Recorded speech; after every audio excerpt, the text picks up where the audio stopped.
The summer of 2023, a small team at MIT poured a disk of concrete, wired it to a light, and flipped a switch. The bulb glowed. There was nothing hidden inside the slab, no cells, no wires buried in the mix.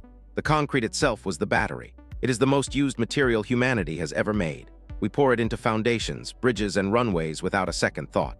And it may be the answer to the problem that is quietly holding back the entire clean energy transition. So how does a slab of concrete become a battery, and why now? Here is the trouble with clean power. The sun sets, the wind drops. A solar farm can flood the grid with electricity at noon and stand dark by dinner. To run a modern country on renewables, you cannot simply generate the energy. You have to store it, oceans of it, and hold it until the exact moment it is needed. That storage layer, not the panels and not the turbines, is the real bottleneck. And today, we lean on one thing to solve it.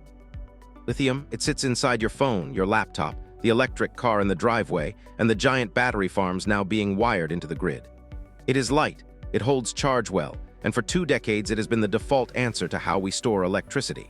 But leaning the whole energy transition on a single metal turns out to be a fragile bet.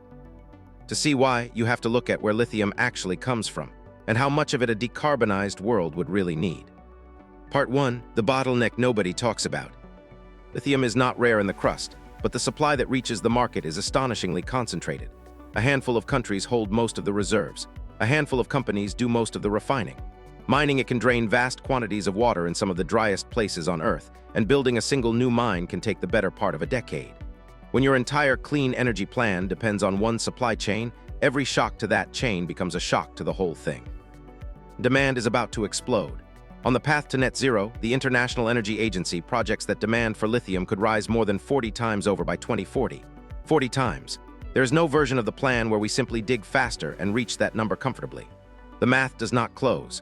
Which is why, for years, engineers have been hunting for a way to store energy in something we already have an almost unlimited supply. Something like cement. Every year, humanity produces more than 4 billion tons of it, more than any other material we manufacture. It is in the road outside, the office tower downtown, the foundation under your feet. It is cheap, it is everywhere, and until recently, nobody thought of it as anything but structure. That is exactly what a group of researchers at MIT decided to challenge. Part 2. Soot, water, and a very old idea. The team was led by 2 professors, Franz Josef Ulm and Admir Masic. Their ingredients could not have been more ordinary. Cement, water, and carbon black, the fine, sooty powder left over when you burn hydrocarbons, a material so common it has been used since ancient times to make ink. Mix these 3 together in the right way, they found, and something remarkable happens as the concrete cures. Carbon black does not just sit there. As the cement hardens, the soot naturally clumps into a branching, fractal network of threads that weaves through the entire block. Picture billions of microscopic wires, tangled through the stone, giving it an enormous internal surface area. Soak that structure in a simple salt electrolyte, and the concrete can suddenly hold an electric charge. The foundation becomes a device. Strictly speaking, it is not a battery in the way your phone is. It is a supercapacitor. A normal battery stores energy in slow chemical reactions. A supercapacitor stores it physically, as charge clinging to a surface, which means it can charge and release power very fast and last through hundreds of thousands of cycles without wearing out. No rare metals, no lithium, just cement, water, and soot arranged with intent. So how much can it hold?